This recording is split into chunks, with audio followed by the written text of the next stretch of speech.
Emily had always known that stepping into a new family wouldn't be easy.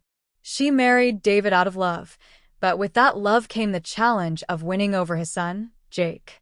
At 20, Jake wasn't a child who needed a mother, nor was he willing to accept one.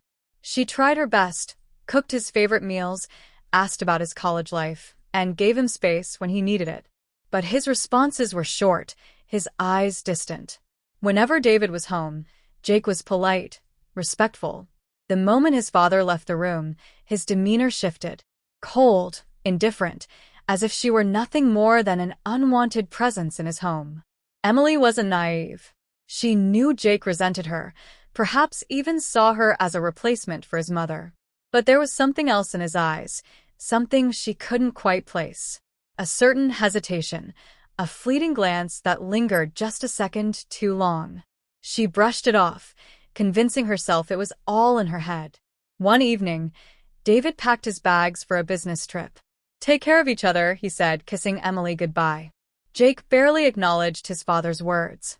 The door closed, and for the first time in months, they were alone in the house. Emily retreated to her room, trying to shake off the uneasiness that came with his silent presence. She told herself it was just another evening, nothing unusual. But the house felt different, quieter, heavier. At dinner, she made an attempt. "Jake, how's college?" He barely looked up. "Fine." She sighed. "You know, I'm not trying to replace your mom." His fork paused midair. For the first time, he met her gaze directly. "I never said you were. But you act like it." Silence. A long, heavy silence. Then he pushed his plate away and stood. "I have homework." She watched him leave, frustration settling in. No matter what she did, he wouldn't let her in.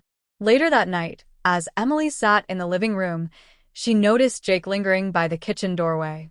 He wasn't looking at her, but there was an undeniable tension in the air.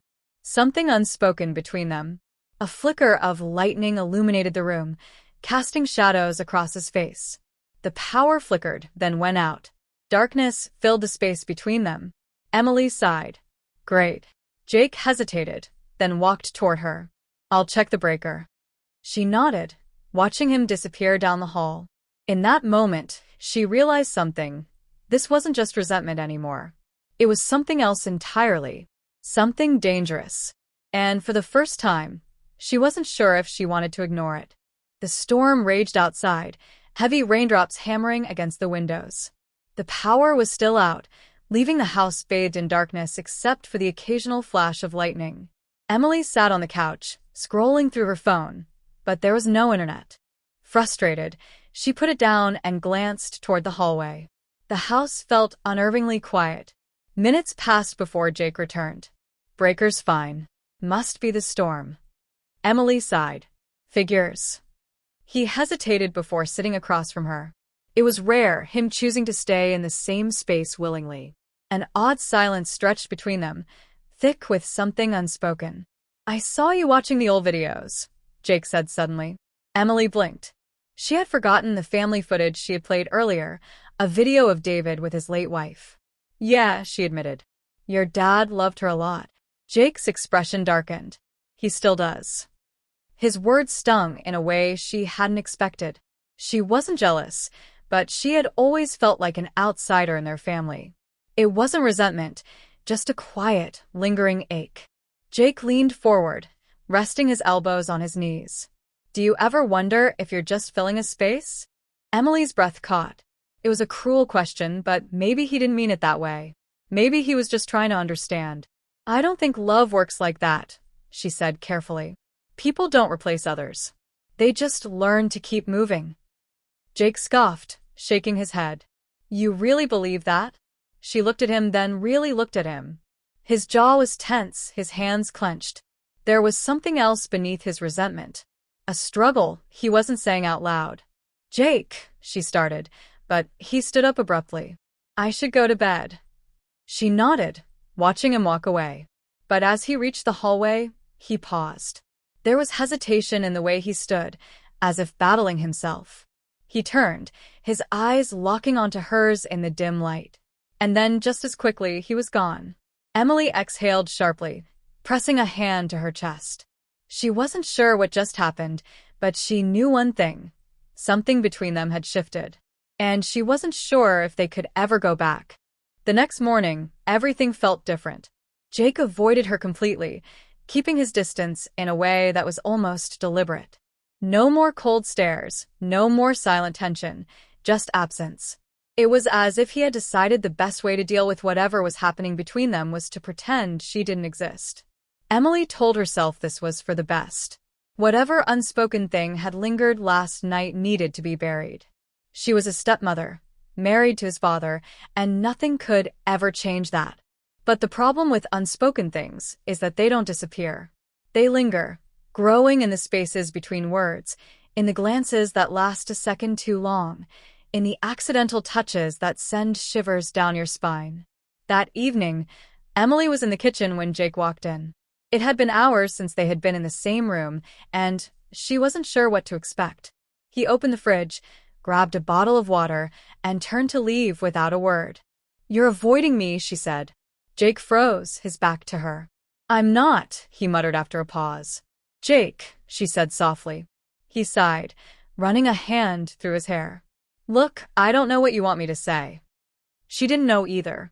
She wanted to tell him that last night had meant nothing, that it was just a moment of confusion, but the words felt like a lie. "You don't have to say anything," she finally said. He turned then, and for the first time, he didn't look at her with resentment. He looked at her with something else, something that made her stomach twist into knots. "I should go," he said abruptly. She nodded, letting him leave. That night, she lay awake in bed, staring at the ceiling. David would be home tomorrow. Everything would go back to normal. Whatever this was, it would fade. It had to. But deep down, she knew better. Some things don't just fade. Some things change you, whether you want them to or not. David's return should have brought a sense of normalcy, but instead, it only made everything more unbearable. Emily found herself hyper-aware of every movement, every glance, every interaction. She avoided being alone in a room with Jake, afraid that even the silence between them would reveal too much. Jake, on the other hand, seemed different. He wasn't avoiding her anymore, but he also wasn't seeking her out. He spoke to her when necessary, casual but distant, as if whatever had happened between them had been wiped away. But Emily knew better. The tension wasn't gone. It had just been buried beneath forced normalcy. David, oblivious to it all, was in his usual cheerful mood.